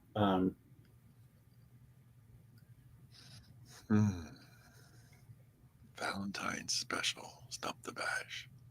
Oh, wait, is it the Persuaders? You got it. Okay. 1 point. Wow. Ed Norton. Took me a while. I don't know why. The Persuaders. First one out of the bank. So you already got one out of the needed 7. That was pretty good. I never had that single. I did not know it was on Atco. Atco. There you go. All right, let's move on to the next one. See if you can grab this one. Another track with the word love in the title. Released in October 1979 on Capitol Records, backed with the track Mountain Mary. Written by Steve Pippen, Larry Keith, and Johnny Slate. Reached number 12 on Billboard's Hot 100 in 1980. So it was released in October of 79. Reached number 12 in 1980. Lyrics involve the singer comforting and encouraging a grieving and despondent friend who lost a love, with reassurance that better love will be found in the future. No way am I going to get this one. I may not even know the song. Oh, really? You didn't even have it? He thought it was the Persuasions. Yeah, the Persuasions are that a cappella soul group. So you got to, I used to mix them up too. I have no idea. I don't. All right. Well, you missed this one, but that was Better Love Next Time by Dr. Hook. Oh, shit. I don't even know that song. Crap. All right. Does John Borak know it? I mean, that's more in his area. Dr. Hook his fans. bailiwick than mine. Not Dr. Hook necessarily, but 1979. All right, 1980. let's move on to number 3. You'll probably grab this one, I would think. Written by Janice Lee Gwynn and Linda Martin. The lyrics in the verses are spoken rather than sung. Released in February 1971, backed with the track John Jacob Jingleheimer Smith on the Sunflower label. Reached number 9 on Billboard. And the song was originally written and recorded for the animated TV series The Groovy Ghoulies.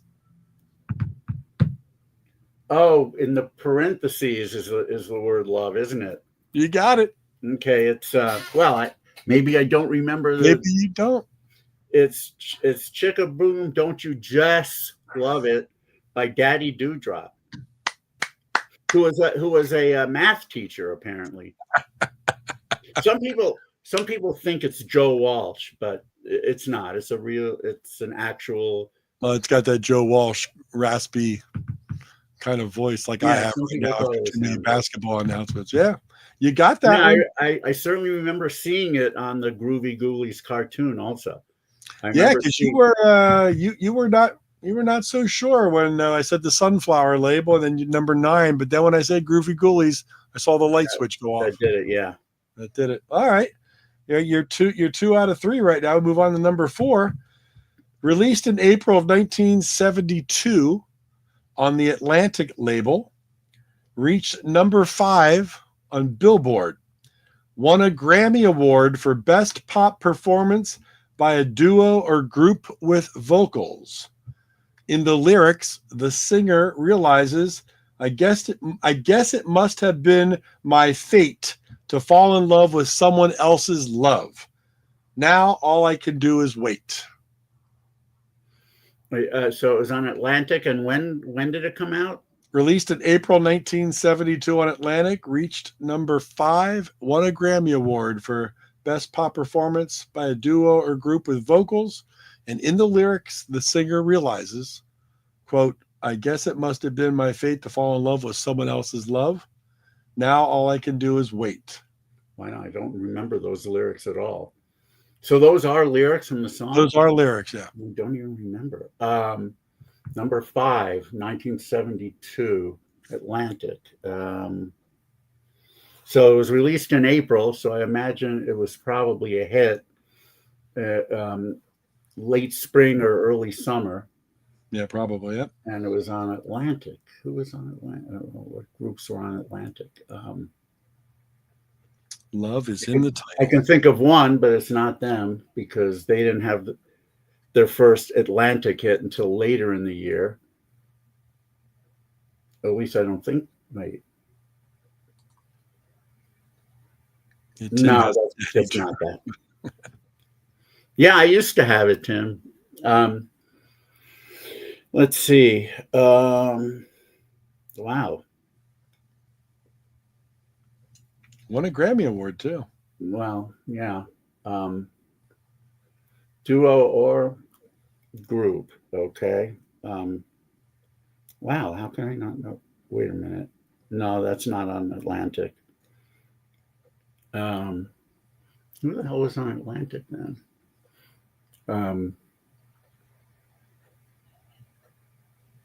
Damn, I'm really embarrassed because this is one of my years. That's what I thought. It's your wheelhouse. If my brother Joel was playing, he'd probably know it because he knows lyrics pretty well. Yeah.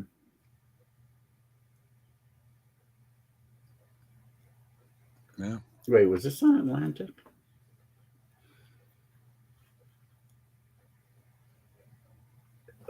I'm just taking a wild stab at this one. It's Too Late to Turn Back Now by Cornelius Brothers and Sister Rose? Well, there wouldn't be love in the title of that one. Oh, that's true. All right, I don't know it. It is Where Is the Love by Roberta Flack. I was thinking about Roberta Flack and Donny Hathaway. Yeah. I only thought about her. I didn't think about them. Yeah. Oh, man, I'm embarrassed. Okay.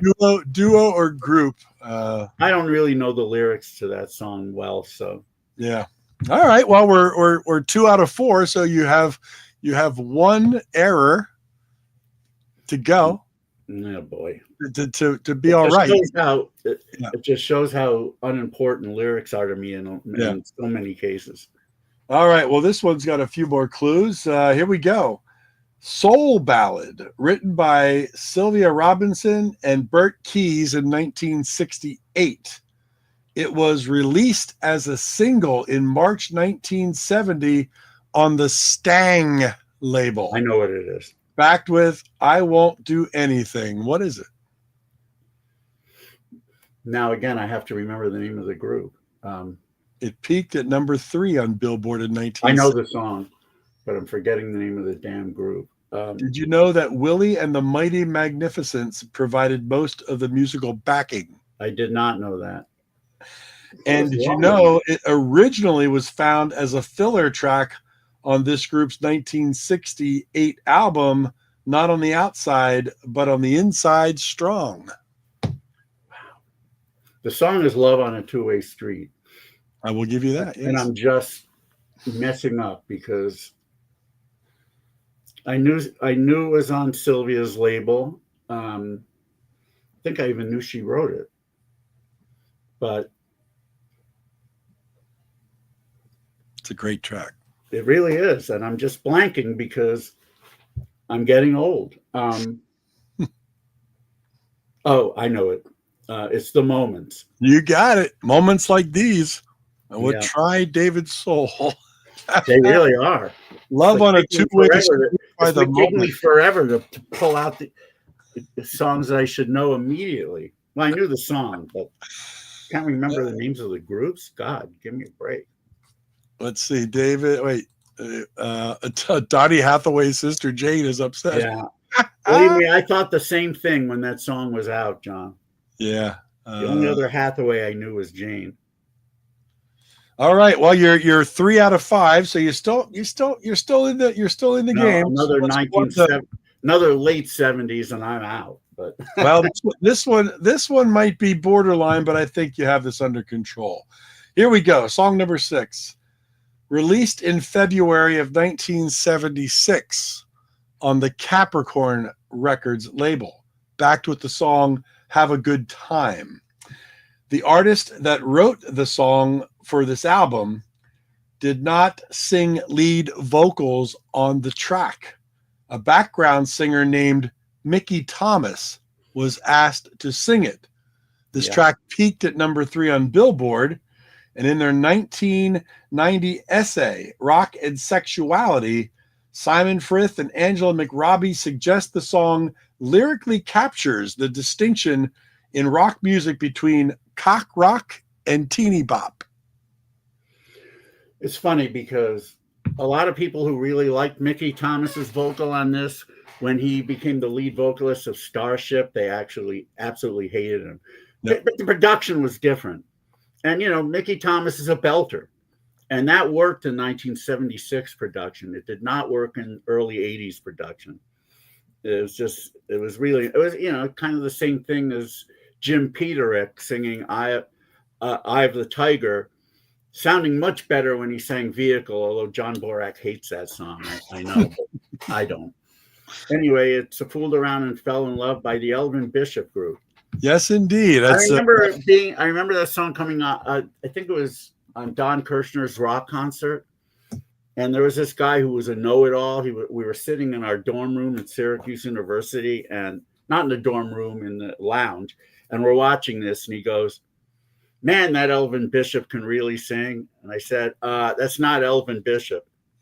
And then they showed the guitar. I said, "That's Elvin Bishop." Of course, yeah. He said, "Oh, Bash, shut up." I always like when arrogant people, when they're proven wrong, they try to make light of the whole thing, like it didn't mean anything to them.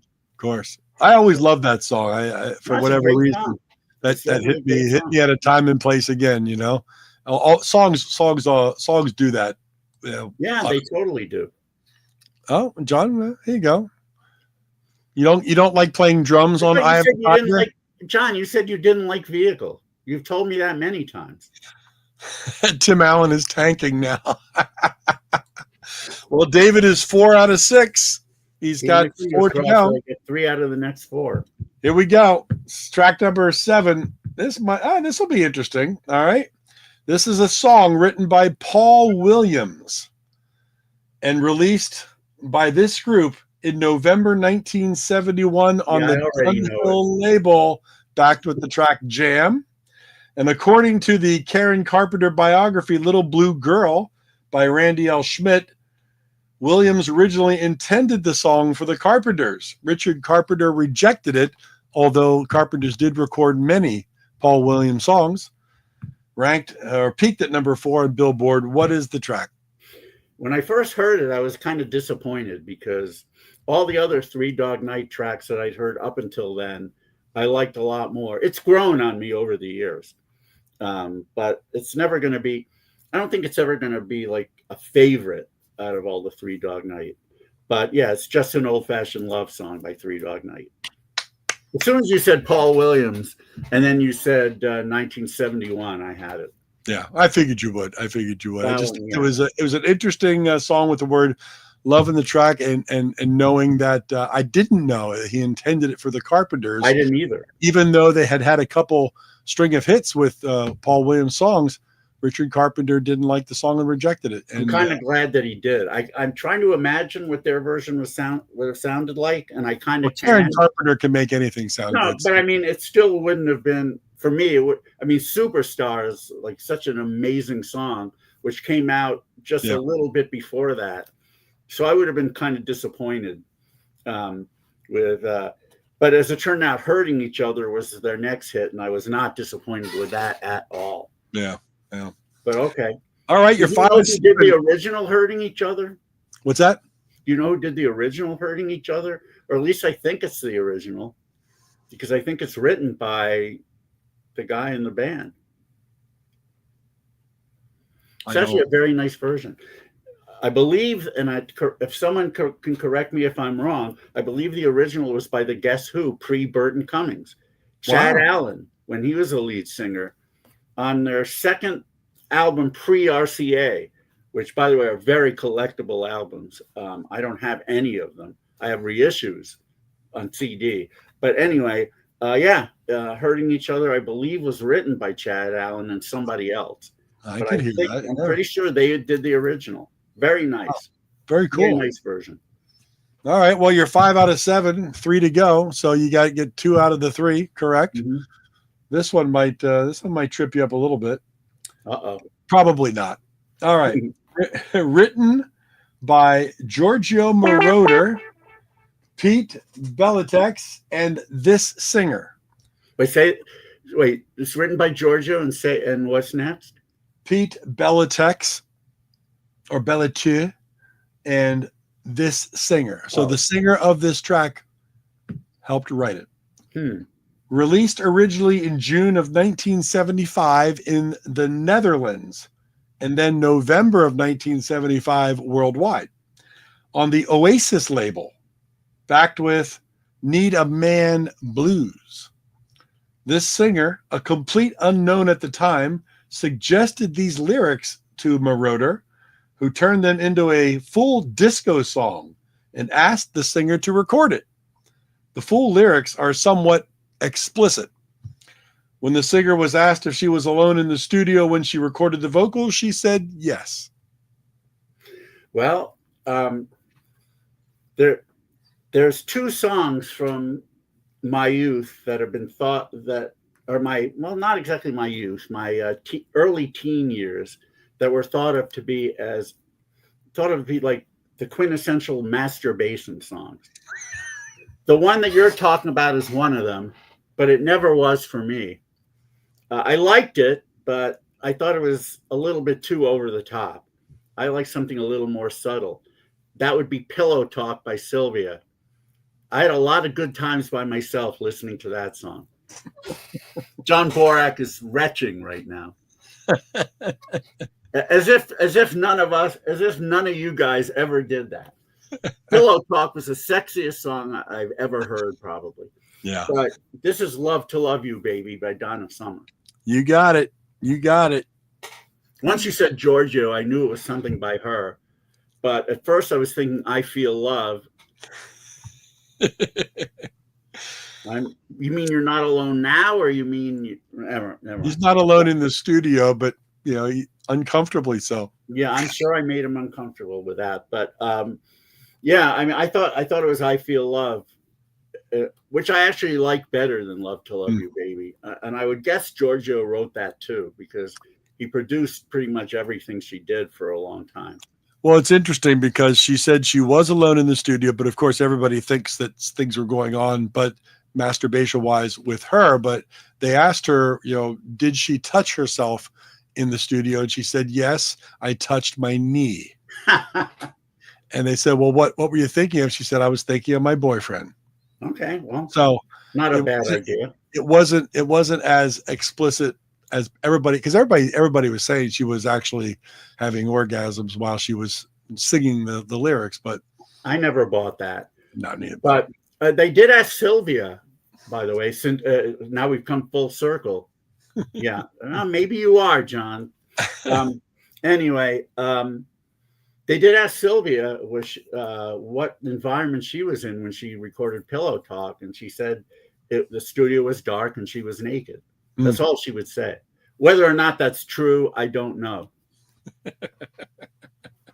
All right. Well, you're 6 of 8. You are pretty much have to get one of these next two correct, and you're done and not stumped. And this will probably be the one that puts you over the top. Here we go. Track number 9, written by Brian Potter and Dennis Lambert, released in April 1971 on the Dunhill ABC label, backed with Funk in Wagnall. Rumored to have been written for Elvis Presley, it was first recorded by the group Country Store. Reached number 4 on Billboard July 1971. Oh. Wait, is this another one where love is in a parentheses? No. Then I'll give you that hint. No. Then you said April of 71? Oh, okay. Never mind. I had the wrong group. Released April 71 on the Dunhill ABC. I had the wrong group because Lambert and Potter also wrote stuff for the Grassroots. So I was thinking 2 Divided by Love, but that was later in the year and it didn't make number 4. But I'm not sure. I thought this one did better than number 4, but maybe only in New York. The Grassroots turned this one down. Yeah. Well, I mean, it's something they certainly could have done. Yeah. Well, it's like John Borak would definitely say this to me when Pillow Talk was on. Do I have the right title?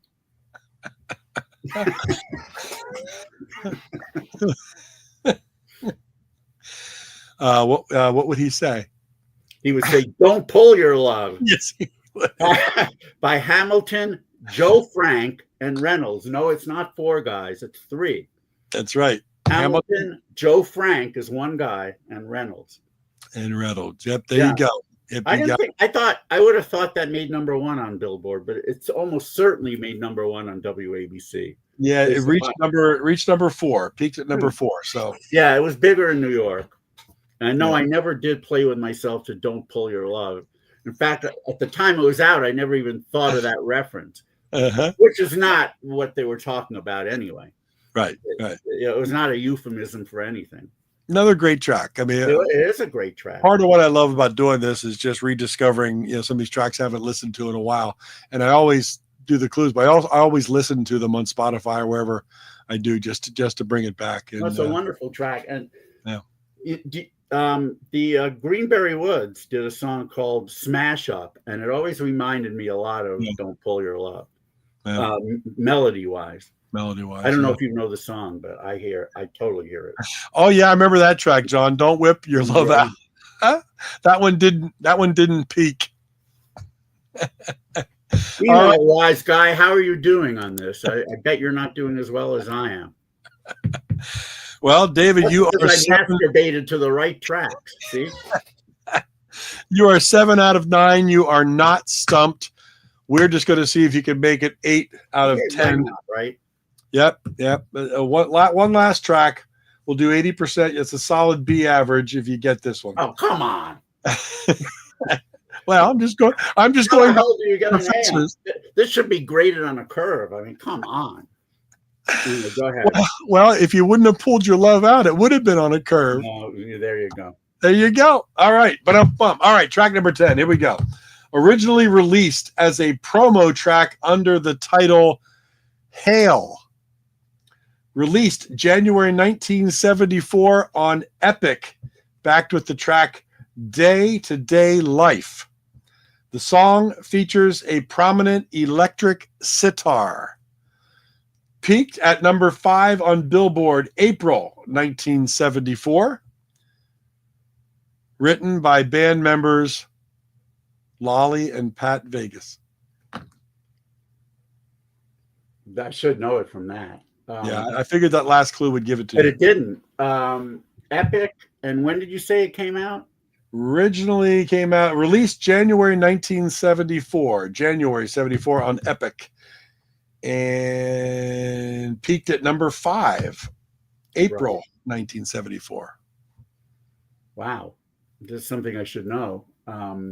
Oh, you'll know this track, yeah. I'm sure I know the track. Very, very well. Damn. And you said it has a prominent sitar? The song features a prominent electric sitar. Oh, that should also be helping me. But I'm thinking of something else that came out in 74 and came out later and was on Elektra, and it doesn't have love in the title. I was thinking of Cats in the Cradle, but it's obviously not that. Yep. And that wasn't a band either. So this is a band on Epic. I probably even have the 45. Pat and Lolly Vegas. What were they in? Yeah, I figured that would give it to you right there. Yeah, it should have, but it's not. Yikes. Read all the clues again. Maybe it'll come to me. This track was originally released as a promo track under the title Hail, Hail. Released January 1974 on Epic, backed with the track Day to Day Life. The song features a prominent electric sitar. Peaked at number 5 on Billboard, April 1974. Written by band members Lolly and Pat Vegas.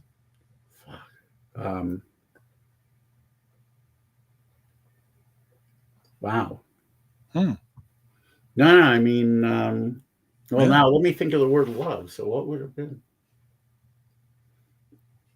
Oh, Borak says he knows. Okay. Oh, Epic. With the word love in it.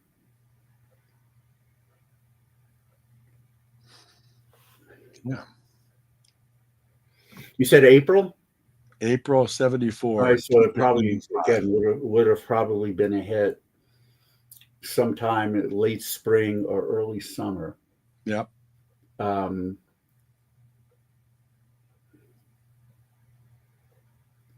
Yep. I don't know. I'm All right. embarrassed. Well, you'll finish up 7 out of 10, which is what you needed not to be stumped. So you're not stumped. But this was Come and Get Your Love by Redbone. Yeah, I did know that those people were in that band, but Yep. I couldn't have recalled it. All right. But there I you know go. this song well. 7 out of 10, you did not get stumped officially tonight on this twisty version, Valentine's version of Stump It the was fun. Bash. The word love. Some of those songs aren't exactly good Valentines. No, not at all. But they had the word love in the title. Oh, hey, people do, some people are lonely on Valentine's Day and they write songs about unrequited love or love from their past that went bad. Like there's a thin line between love and hate. But I thought because Valentine's is 2 days away from now, we do something a little bit different. No, that was great. Do That some, really do was. some, I give you a word in there, so you knew it had to have the word love That in was it. really great. Yeah, Still the only managed song to- I didn't know was the one from 1980. 70, The Doctor, or 79. The Doctor Dr. Hook. Hook. Better love I next know you love Doctor Hook. Huge Dr. Hook fan. Yep. Yeah. Indeed. But yeah, there you go. Right. Well, we're coming up on the bewitching 2 hours, so we can talk now about who's going to be on our program. Here's who's coming up. Yep. We've got a couple of good ones coming up. Coming up next week, although everyone take note, this will not be Wednesday, but it'll be Thursday, February 20th, and it'll be 2 hours earlier. So 1 p.m. Pacific, 4 p.m. Eastern, and 9 p.m. UK. Ha ha ha. And how about his great grandfather, Captain? All right. This is a gentleman who is very, very well known in Liverpool for so many reasons. Yeah, old age will do it to you. He's known for a lot of things, including being a DJ at the Cavern Club, being for many years a presenter on BBC Radio Merseyside. That's how I knew him. He's also an author. He's written several books, at least 20, I believe, including one on the Cavern, which mentions IPO. So I was really, in fact, Mark and I were in the Beatles shop when the book had come out. Steve Bailey, who runs the Beatles shop, said, "Have you bought this book yet?" And I said, "No. Do I need to?" He said, "Well, you're in it." And that was all it took. So, kudos to this gentleman. And he's written another book, a recent book, just came out, called 80 at 80. It's 80 kind of biographical things from his life that have, and he's 80 years old. So he's kind of recapping his past and present. Like I said, very well known gentleman. We're really glad to have him. Spencer Lee and I bet he has a brick on the Cavern wall because he was a DJ at the Cavern, so he must. Anyway, really good book on Buddy Holly as well, which I have, which is a wonderful. Oh, okay. Well, I can tell you that 80 at 80 is oops, wait, what happened here? I think okay. 80 at 80 is available through Amazon. That's where I got it. It came like the next day, so go check it out. I think I haven't read the whole thing yet, but what I have read is a lot of fun. It's not deep, but it's definitely a delightful read. So it's something you could probably read in about a night or 2 nights. Looking forward to it. Yeah. Very quick, and you don't want to put it down. Although I did because I was busy. But anyway, so there's that. The following week, now this kind of happened by a very happy accident. When I was a student at NYU, I had a philosophy professor named Bob Gerland, and I thought he was great. He was hilarious. He was irreverent. And he mentioned that he was a Detroit Tigers fan, so I knew he loved baseball. And beyond the class, he and I, I used to hang out in his office. We would talk mainly sports, mainly baseball. What I didn't realize at the time was that he was one of the most well-known philosophy professors in the world. And over the years, he has his stock has definitely risen. He's now 90 years old. He's still around. I didn't know this, but here's what happened. Here's what led me to the guest. So I did a search for Robert Gerland or Bob Gerland on Facebook. I was hoping to find him because he and I got connected again in 2001 when I was in New York. And that's the last time I spoke with him. So I thought, who knows? This guy's, even though he's 90 years old, I bet he's still around.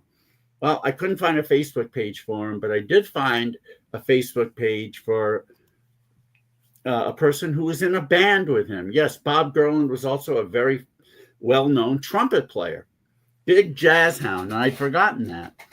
Anyway, the guy who had posted something about Bob is named Steve Katz. And yes, he was a founding member of Blood, Sweat, and Tears. He was a member of, and this is the thing that he had posted. I want to make sure I get the band's name right because it's a long one. Let's see where it is. The Even Dozen Jug Band. That's the video. It's from 1963.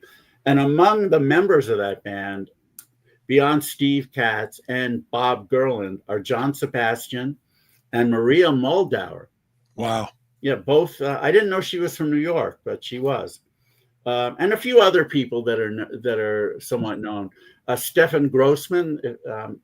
I'm not into blues, but he's a well-known blues guy as well.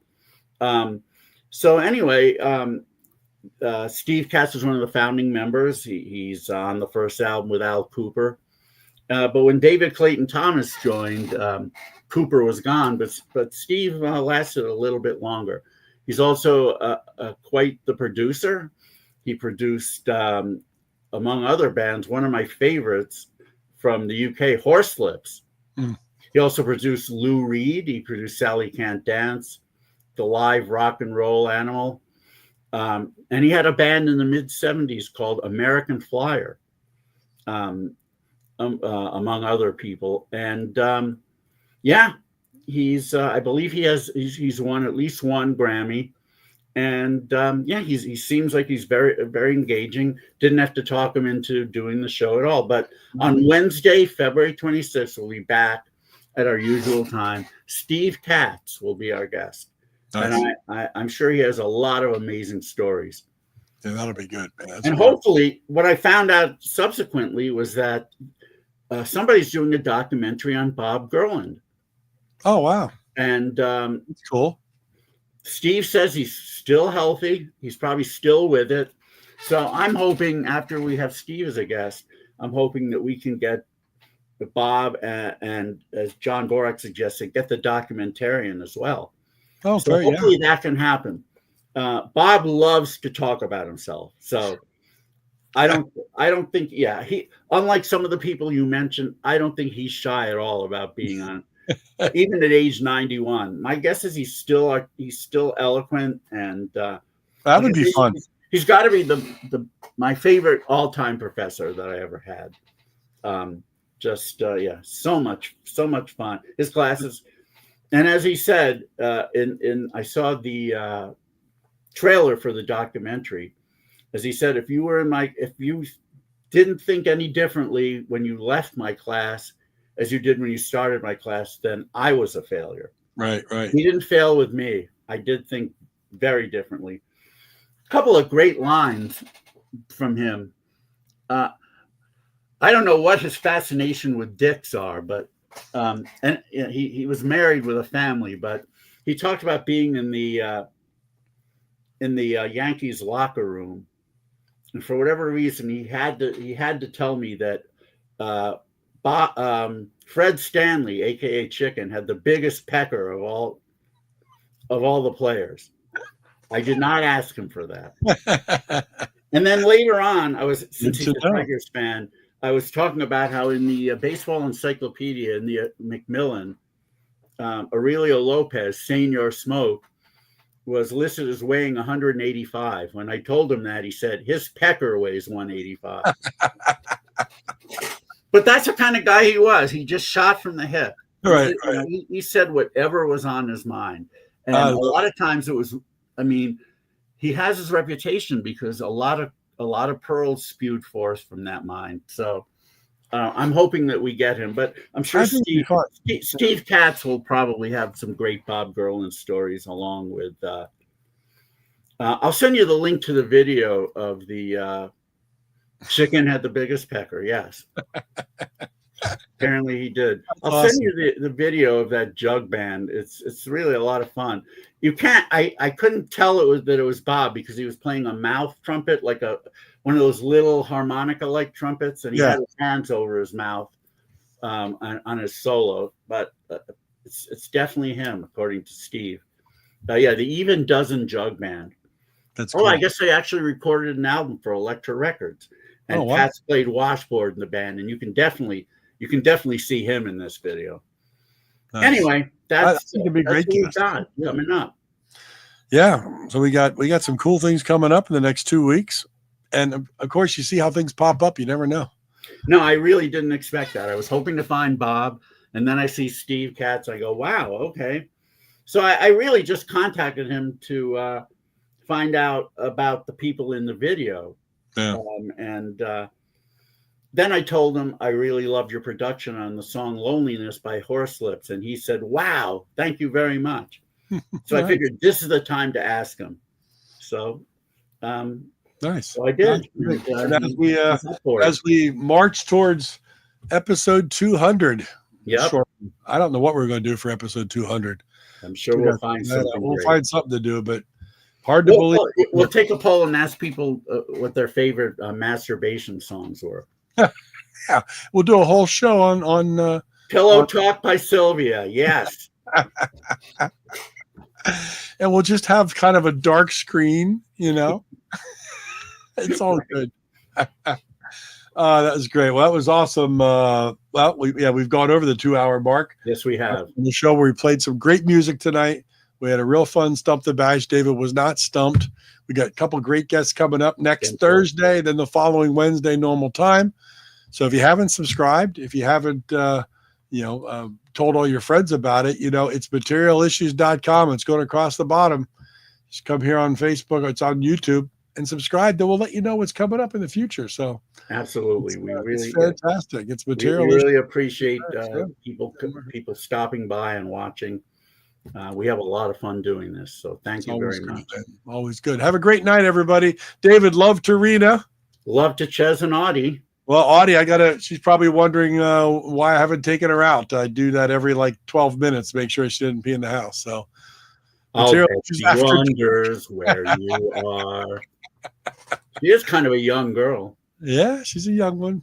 It's all good. All right, everybody. Have a great night. We'll see you next week. Take care, everyone. Stay safe. Bye-bye.